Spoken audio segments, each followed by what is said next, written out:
Today, I'm going to be driving this thing, the Audi RS e-tron GT. Bit of a mouthful. Now, we've been waiting a long time for this car because it was first shown in concept form about 3 years ago, and it's now finally here. So what is it? Well, it's not only Audi's answer to the Porsche Taycan, it's actually built on the same platform as the Taycan, and if you squint a little bit, looks very similar. So today we're going to find out whether you should go for one of these over the Porsche, what are the differences, and also what's the difference between the RS version and the standard car, because they look very similar. All that and a full review coming up in just a moment. But before I get into the video, remember to hit the like button and subscribe, because we've got plenty more awesome videos just like this one.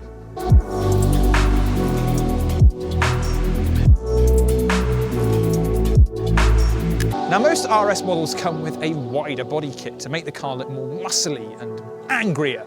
However, the RS e-tron is exactly the same as the standard e-tron, so it's actually a little bit difficult to tell them apart. However, we've got a few little things to help you distinguish the different GTs, and it starts off here at the grille.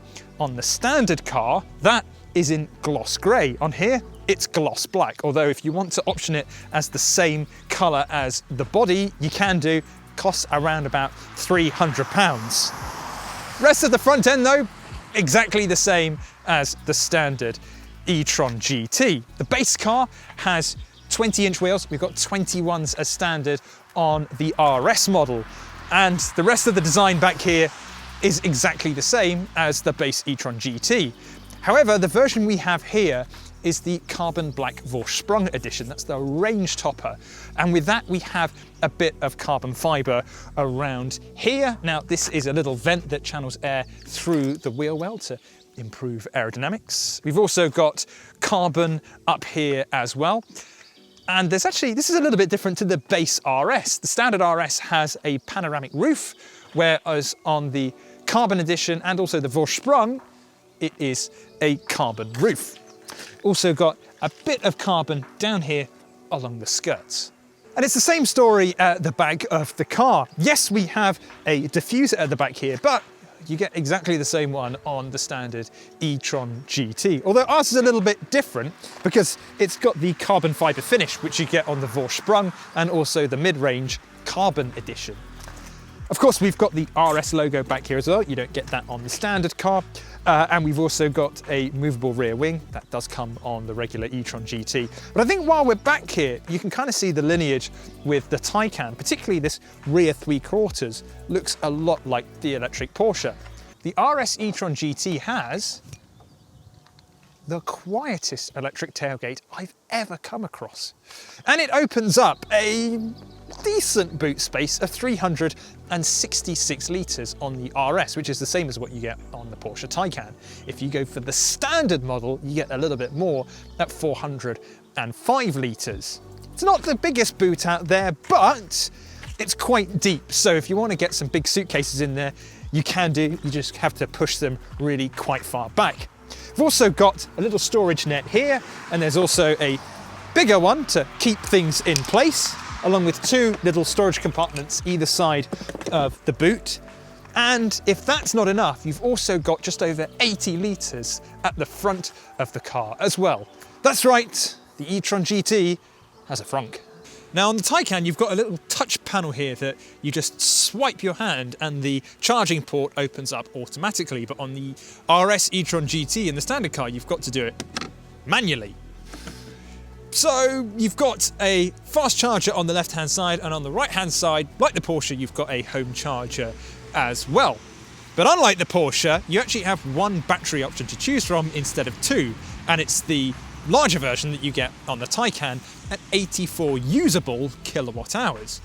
Now here it comes in at 283 miles of official range. So in the real world, you're probably looking at more like 240, or in Scotland, where it's extremely cold, closer to the 200 mark. Now, if you go for the regular e-tron GT, that comes in more at 300 because we've not got as much power. More on that in a little bit. So that positions the RS e-tron GT somewhere in between the Taycan 4S and the Taycan Turbo, but it's still not quite there in terms of the Tesla Model S, which has a range of up to 412 miles. The good news is like the Taycan, this is built on a 100-volt architecture, which means it can charge really quickly. It's actually, the maximum speed is 270 kilowatts. So if you can find a suitable charger, you can go from 10 to 80% charge in around about 30 minutes, which is very quick indeed. And speaking of performance, the RS e-tron GT is freaking fast. So both cars get a dual motor setup for all-wheel drive. In the RS e-tron GT, as standard, it's producing 590 brake horsepower, but there's an overboost mode when you floor the accelerator or use launch control, which lasts for about 2.5 seconds, and it gives you 636 brake horsepower. Now, on the standard car, that dips a little bit. You're looking at standard output of 469 brake horsepower, which goes up to 523 in overboost.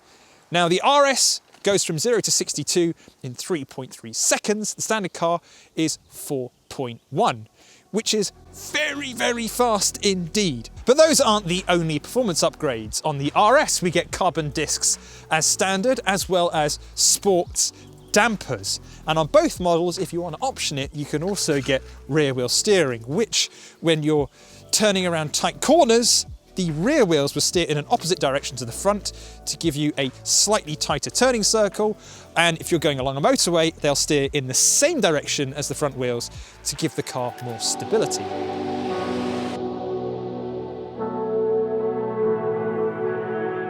We've also got lots of differences on the inside as well of the RS e-tron GT over the standard car, and they include these lovely sports seats that feel a lot like buckets, but they hug you nicely and will feel really great on long journeys. And in R1 they're also perforated as well and adorned with the RS badge, so you know that you're in an RS. We've also got different headlining, which is Alcantara. And speaking of Alcantara, you'll get an RS steering wheel with an Alcantara wrap. But in our car, we've got perforated leather. And that's because this is an early test car. If you go and buy an RS e-tron GT in the showroom today, it'll come with Alcantara. We also have RS badges on the door sills, and you also get some RS graphics as well on the infotainment system. And that leads me on to pricing, because our car is slightly different to the base RS e-tron GT. Prices start at £110,200, which is £31,000 more than the base e-tron GT.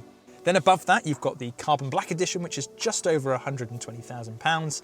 And then this car, the Vorsprung, which is a little bit over £130,000. And that adds things like this wonderful carbon fibre dashboard. As you may have noticed, that £110,000 starting price is very close to a Porsche Taycan Turbo. But it's worth bearing in mind that you get a slightly better equipped car as standard with the RS e-tron GT than you do on the Porsche. So if you do a like for like, the Porsche will actually work out a little bit more expensive. And as you'll find out a bit later, they are actually very different cars. And the same can be said for the rest of the interior, because I was expecting this to be basically a rebadged Porsche Taycan, and it really isn't. So let's kick things off with the infotainment screen, which is your typical Audi system. It's ultra crisp, very responsive, and the important thing is it's really easy to use on the go, which can't be said for a lot of VAG products. Well, maybe the Porsche comes pretty damn close, but it is a great infotainment system. And if you don't like it for whatever reason, you could just hook up Apple CarPlay if you want. We also have Audi's fantastic MMI virtual cockpit. It's kind of very similar to what you get on every other Audi, although the graphics are a little bit different, A, to reflect that this is an RS version, and also to show you that it's an electric car. So we can see how much power we're using, how much battery we've got left, but also how much we're regenerating when using the brake regen features. Now that leads me on to the center console, which has physical buttons. I can't believe a car in 2021 has physical buttons, but we have it in the RS e-tron GT. We've got full buttons for the climate controls, which is a big win. And we also have some physical buttons down here for the hazards as well as the drive select. Things become a lot more Porsche Taycan in the back of the RS e-tron GT. Now, I'm just under 6 foot and I've got the driving seat in my position. And that means I've got plenty of legroom, but headroom is a little bit tight. I fit in here absolutely fine, but if you were 6 foot and over, it's going to get really tight. In fact, one of my colleagues here has been in the back. He's over 6 foot and it's just too narrow for him. So if you're tall, you're going to have to slouch a little bit. We have got a middle seat, but really you're going to only want to use it in moments of desperation because it's tiny. In fact, the buckle is actually kind of in the middle of the seat. We've got 2 USB-C ports at the bottom here. And this center console is quite different to the Taycan. So the Taycan, you can actually option a touchscreen climate control system. On here though, we've got good old fashioned vents, as well as some buttons. So we've got buttons for the heated seats, which come with the Vorsprung edition. And we've also got a couple of buttons to increase or decrease the temperature.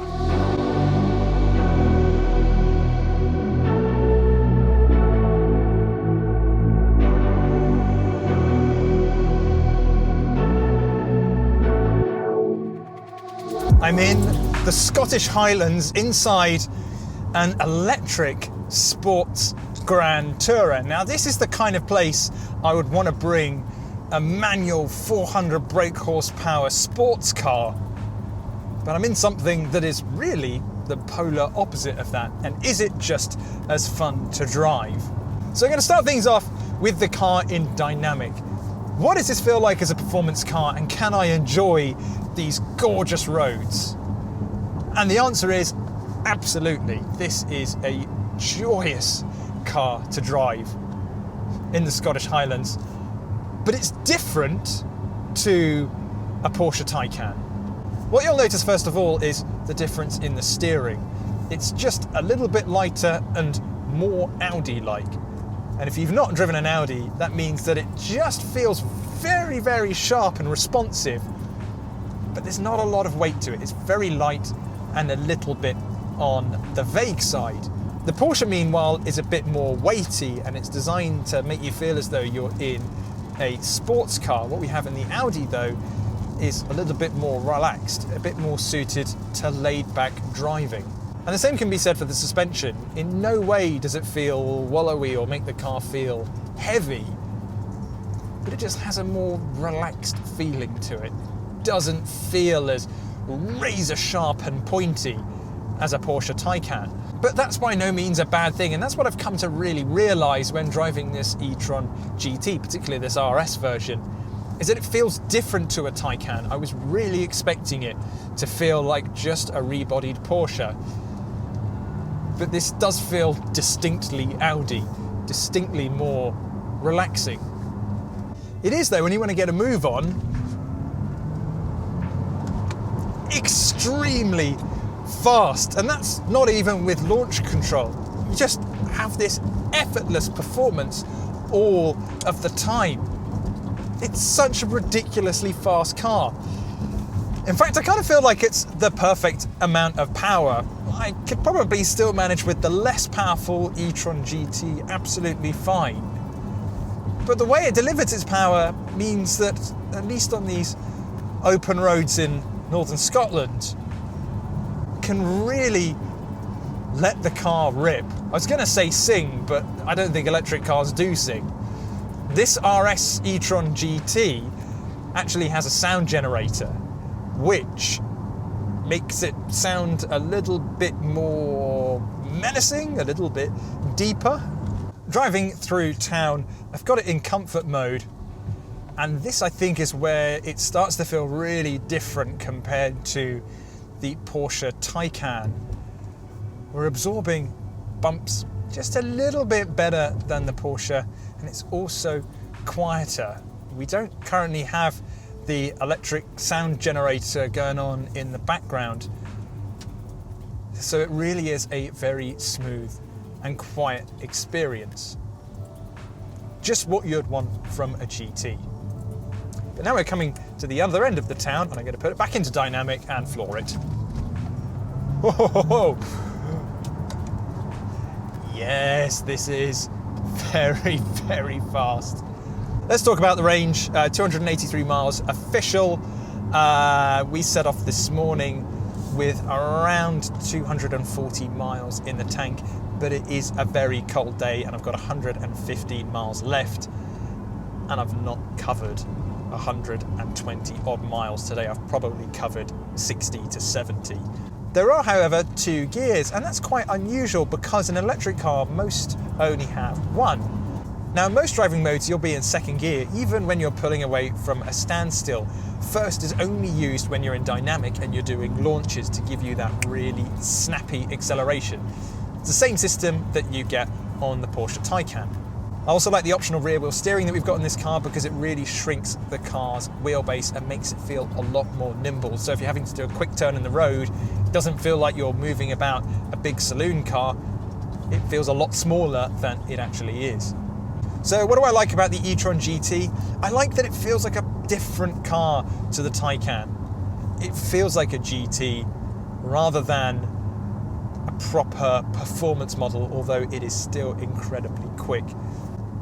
What I don't like, the steering, but to be honest, I'm not the biggest fan of Audi steering systems in the first place. I prefer the feel of something like a Porsche Taycan. So if you like Audis, you'll like the steering in here. And it's also positioned very closely to the Porsche as well. It is better equipped than the Porsche, but I think a lot of people will be tempted to go for the Porsche instead. Either the 4S and go for the additional battery, or go for the turbo.